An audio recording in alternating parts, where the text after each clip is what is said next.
Hi friends, இன்றைக்கி நம்ம பார்க்க போகிறது இந்த 8 அறிகுறிகள் இருந்துச்சுன்னா நீங்கள் கன்சீவ் ஆனது உறுதி அப்படின்றத பற்றி பார்க்கலாம்.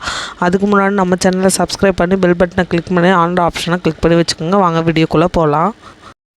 நீங்கள் கன்சீவ் ஆன ஃபஸ்ட்டு நாள்லேருந்து உங்களோட உடம்புல அறிகுறிகள் காட்ட தொடங்க ஆரம்பிச்சிடும். அது என்னென்ன அப்படின்றத தெரிஞ்சுக்கிட்டிங்கன்னா அதற்கேற்ப ஜாக்கிரதையாக இருக்கலாம். இப்போ இருக்க சூழ்நிலையெல்லாம் கன்சீவ் ஆகிறதே ரொம்ப கஷ்டமாக இருக்குது. அப்படியே கன்சீவ் ஆனாலும் நமக்கு பீரியட்ஸ் வர டேட் தள்ளி போயிருக்கு, அதை வச்சு தான் நம்ம உறுதிப்படுத்துவோம். இல்லைன்னா சினிமாவில் காட்டுற மணிக்கு வாந்தி தலை சுற்றல் இருந்துச்சுன்னா கன்சீவாக இருக்கும் அப்படின்றத சொல்லுவாங்க. இந்த அறிகுறிகளை தாண்டி வேறு அறிகுறிகளையும் காட்ட தொடங்கும். உங்களோட மாதவிடாய் சுழற்சி தள்ளி போகிறது தான் ஃபஸ்ட்டு அறிகுறியாகவே இருக்கும். இந்த மாதவிடாய் எதுக்கு தள்ளி போகுதுன்னா கர்ப்ப காலத்தில் நஞ்சு கொடியால் உற்பத்தி செய்யப்படும் HCG ஹார்மோன் சுரக்கும். இந்த ஹார்மோன் கர்ப்பப்பையில் குழந்தைய ஸ்ட்ராங்காக இருக்க வைக்கிறதுக்கும் இந்த ஹார்மோன்னால தான் பீரியட்ஸுமே தள்ளி போகுது.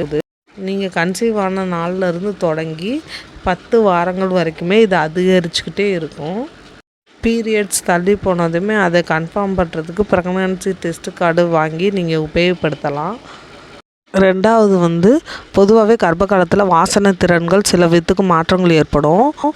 சில நேரத்தில் லேசாக வர்ற வாசனை கூட கர்ப்பிணிக்கு அதிகமாக வர்ற மணிக்கு இருக்கும்.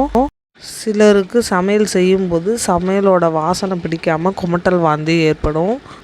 இந்த மணிக்கு வாசனை மாற்றங்கள் இருந்தால் கர்ப்பத்தின் அறிகுறியாக கூட இருக்கலாம். தேர்டு ஒன்று கர்ப்ப காலத்தில் சிறுநீர் கழிக்க வேண்டியக்கூடிய உணர்வு வழக்கத்தை விட அதிகமாக இருக்கும். பகல் பொழுது மட்டுமல்லாமல் இரவிலும் இது இருந்து கொண்டே இருக்கும். இது கர்ப்பத்தின் அறிகுறிகளாக கூட இருக்கலாம். நாலாவது அதிகப்படியான சோர்வு. கர்ப்ப காலத்தில் ஹார்மோன்களின் செயல்பாடு அதிகரிக்கும் நிலையில் சோர்வு வழக்கத்தை விட சற்று அதிகமாகவே இருக்கும். இது கன்சீவ் ஆகிறதுக்கு இன்னொரு அறிகுறிகளாக எடுத்துக்கலாம். அஞ்சாவது வெப்பநிலை. உடலின் வெப்பநிலை வழக்கத்தை விட அதிகரிக்குமா இருக்கும். மிகவும் சோர்வாகவும் ஓய்வெடுத்தால் நல்லா இருக்கும் அப்படின்ற எண்ணமும் இருக்கும். இந்த காய்ச்சல்னு நினைக்காம ப்ரெக்னன்சி கன்ஃபார்ம் ஆகிருக்கு அப்படின்ற ஒரு அறிகுறிகளாக கூட இருக்கலாம். நெக்ஸ்ட்டு ஒன்று குமட்டல். என்ன சாப்பிட்டாலும் என்ன சாப்பிடலனாலும் குமட்டல் உணர்வு இருந்து கொண்டே இருக்கும். சிலருக்கு வாசனை கூட ஒவ்வாமை உண்டாக்கி குமட்டல் உணர்வை ஏற்படுத்தும். அடுத்தது ஒரு சிலருக்கு பசி இருக்கும், ஒரு சிலருக்கு பசி இல்லாமல் இருக்கும்.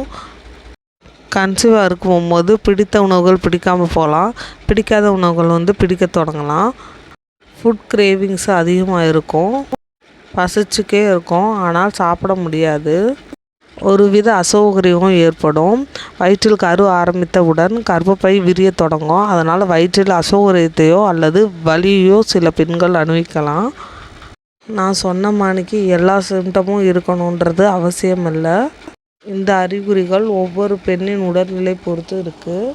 அது மாணிக்கு வயிற்றில் ப்ளோட்டிங், மூட் ஸ்விங் அதிகமாக இருக்கும். டெண்டர் ஸ்வெல்லிங் பிரஸ்ட் இருக்கும். ரொம்ப சோம்பேறித்தனமாக இருக்கும்.